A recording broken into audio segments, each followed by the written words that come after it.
What it do, y'all? It's your boy Cinco Benz the Man. Hey, look, this is a disclaimer for all the youth. Stay in school, stay out the streets. The streets is not, it's over, it's done.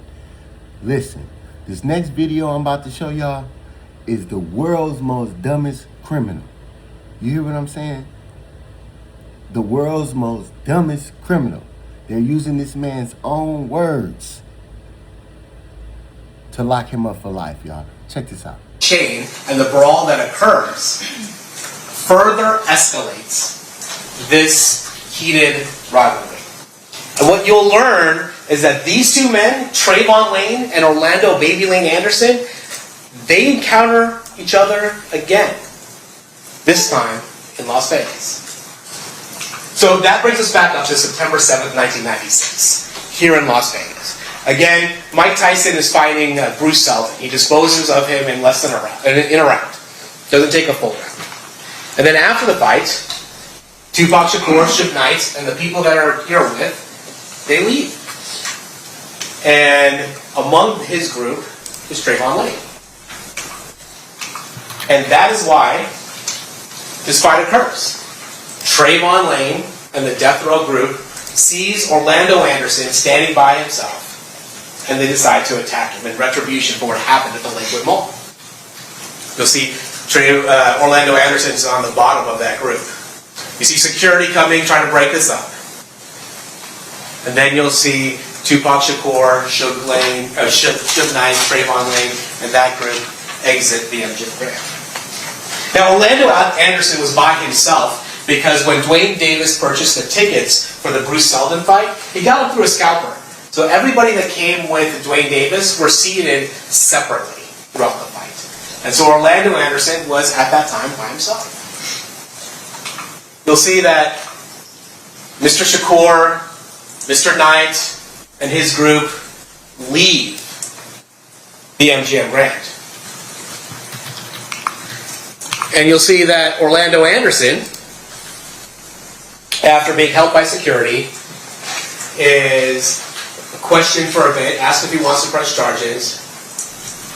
He decides he doesn't want to participate in any type of prosecution and that he doesn't need medical attention.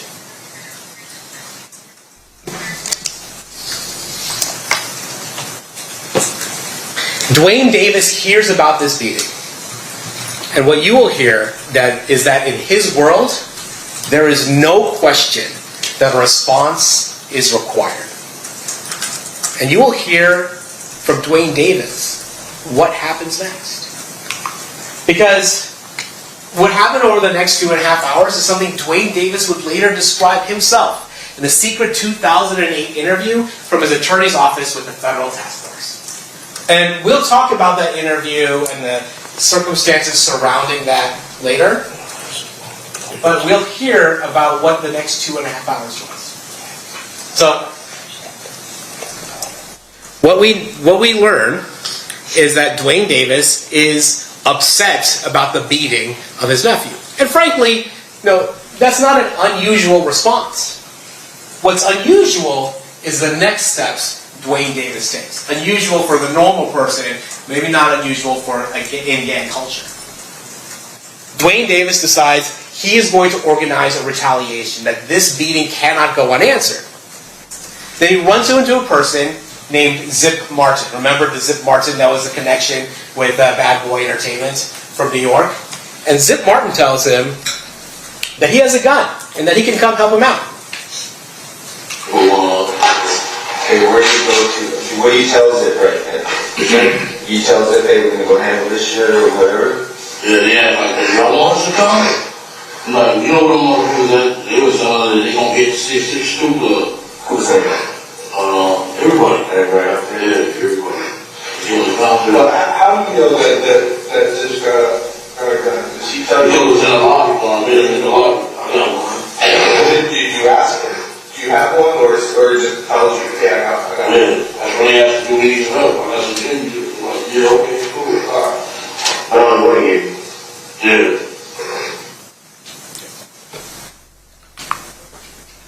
So later, Dwayne Davis organizes 2 vehicles to go over to the 662 Club.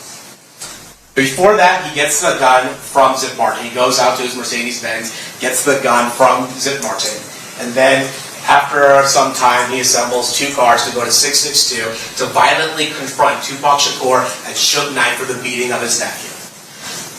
And you'll hear that Dwayne Davis wasn't initially in the white Cadillac. He goes into a van, and Orlando Baby Lane Anderson, they go in a white Cadillac, and they go to Club 662, waiting for Tupac Shakur, waiting for Suge Knight, waiting for this violent confrontation. And what you'll learn is that Tupac Shakur and Suge Knight don't show up while they're there. We went up to 626, they didn't show up. We waited about 15, 20 minutes, they didn't show up. So, they're like, let's go get some liquor. We stopped at the liquor store. I got on my hand there and jumped in the Cadillac. So what you hear Dwayne Davis say is he got out of the van and goes into the Cadillac. And the plan at that point is to go to a liquor store, get some booze, and then go back to the Las Vegas Strip and party. What the original intention was before Orlando Anderson was beaten at the MGM Grand. But on the way back to the Las Vegas Strip, they see a caravan of cars. And that caravan included Tupac Shakur and Suge Knight. And in that white Cadillac, before the shooting occurs, Dwayne Davis explains that the driver is Terrence T. Brown. In the rear driver's side is DeAndre Dre, or Big Dre Smith. In the rear passenger side is Orlando Baby Lane Anderson. And Dwayne Davis himself, KBD, is in the front passenger side. And this is how Dwayne Davis explains the murder of Tupac Shakur. Yeah. These little liquor stores right there. Then we came up Harlem at the Las Vegas Boulevard. And shit. Here they come that BMW like Jay Carter. And bros, Tupac. We like, there you go. Made the U-turn. We wasn't supposed to make it. Just wanted the U-turn. They was in the middle lane. We just pulled up on the side and checked every car to see where they was. So what directed your attention to him was some girl shouting at Tupac? Tupac! He gave us up away. Otherwise, they would have gone away. He always not quick. You know how they do. They was there you go. You did a U-turn, so then you pull alongside of it. You guys were in the car. Have you already handed him the gun at this point, or at what point did you hand him the gun? I thought he was going to pull on my side. You know, that's going to go next, going to the out for him. You know, and he pulled on his side. So you were fitting the blast if you had to, or you were just... Yeah, we would have been on my side, I was there. Okay. So you hand the gun to the back seat? Yeah. You can hear Lane? I gave it to Dre, and Dre was like, no. And Lane's like, dude, fuck, dude. So what you hear Dwayne Davis admit that as they see Tupac Shakur and Suge Knight driving to Club 662, Dwayne Davis, along with Terrence Brown, DeAndre Smith, and Orlando Anderson, decide to make a U-turn, confront Tupac Shakur and Suge Knight. Dwayne Davis has the firearm. It's the firearm he got from Eric Von Zip Martin, and then he passes it to the back. Dwayne Davis says that if they were on his side, if Tupac Shakur and Suge Knight were on his side of the vehicle, he would have shot them himself. But because they were on the other side, he handed it to DeAndre Smith. DeAndre Smith, according to Dwayne Davis, did not want to shoot at that time, so Orlando Anderson shot into that car.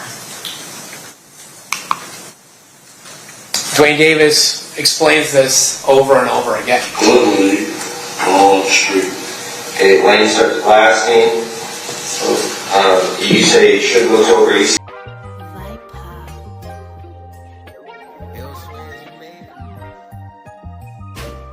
They got me back in my bag, yeah. I'm back.